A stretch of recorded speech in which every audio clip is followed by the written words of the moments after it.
আজকে তাদের একটাই কাজ, সব জায়গায় বসে থাকবে আর খালি আগুন দেবে। কিছু আগুনের ব্যবস্থা ওদের আমাদের রাখা দরকার। ওদের সেটাই পুলিশ কমিশনার সে কথাই বলবে। তোমার সেতু ভবনে আবার আগুন লাগাচ্ছে। আমি একটা র্যাব পাঠাচ্ছি, আর আমি বলছি যে যেখান থেকে গ্যাদারিং আছে সব জায়গায় র্যাব দেবে। আর ওরা আগুন দিচ্ছে, ওদের বাড়ি ঘর আছে না, এখন আর বসে থাকার সময় নেই। আমাদেরও বাড়ি ঘরে আগুন দিচ্ছে, ওদেরও বাড়ি ঘরে আগুন পাবলিক দেবে। ওদের ব্যবসা প্রতিষ্ঠান কি কি আছে খুঁজে বার করে। আজকে তাদের একটাই কাজ, সব জায়গায় বসে থাকবে আর খালি আগুন দেবে। কিছু আগুনের ব্যবস্থা ওদের আমাদের রাখা দরকার।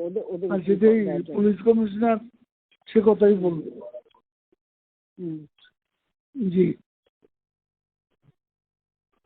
তো আমাদের তো ঠেকাইতে হবে। হ্যাঁ, না আমরা মাঠে না থাকলে পুলিশ ওরা পারবে না। আর এমনি র্যাব পুলিশ হেলিকপ্টার দিয়ে ওখানে ই করবে। বিজিবি বলছে যেতে, বিজিবি একবার আগুন দিচ্ছে, পোড়াইছে, আবার আগুন দিচ্ছে। এগুলি কেউ চোখে রাখে না এই দেশে। আমার এই যে অবাক লাগে। না ওই তো পদ্মা সেতু করছে তো, ওই জন্য সেতু ভবনের উপর এত।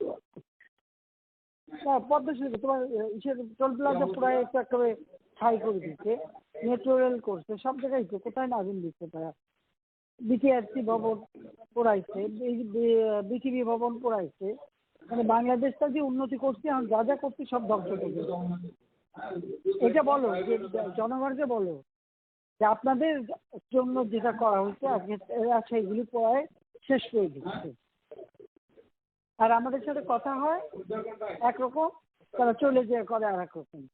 আলোচনা করে তো এর ভিতরে করে নেতাও নেই, কেউ নেই। এখন খালি আগুন দিয়ে এটা বলে ওইটাও বলতে হবে তোমার যে আলোচনা তো ইসের মাধ্যমে সবসময় চলতেছিল। ওরা যারা আসে কথা যা দেয় যাই আবার সেটা করতে পারে উল্টো করে। ঠিক আছে, আগাগুলোই তো কথা বলতেছে, বিজেপির সাথে সবসময় তো যোগাযোগ আছে, কথা বলছে, বললে কি হবে। ওরা তো এদের আসলে কোনো ইয়ে না, ওরা কথা থাকে না। এরা একটা কথা বলে পরে রাখতে পারে না, উনি যে আর একটা হয়ে যায়। এদের পরামর্শদাতা ফরাদ মাজার, তারপরে যে তোমার আসিফ নজরুল, শহীদুল আলম, সংসদের সামনে শহীদুল আলম কতগুলো অভিনয় শিল্পীর নামে বেশ কিছু ওখানে দাঁড় করাইছিল।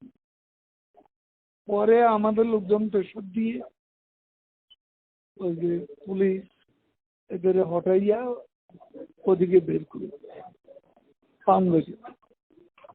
না তা অভিনয় যেটা নিয়ে হয়েছিল দাঁড়ায় থাকতো, ওদের আর কি করার কিছু দাঁড়ায় থাকতো। ওগুলা সংখ্যায় বাড়তেছে,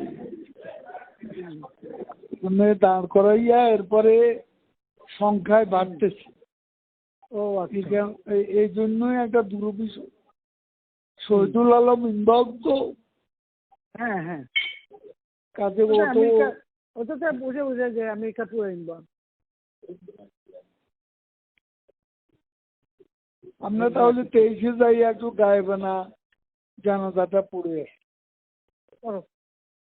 জি জি, আসসালাম।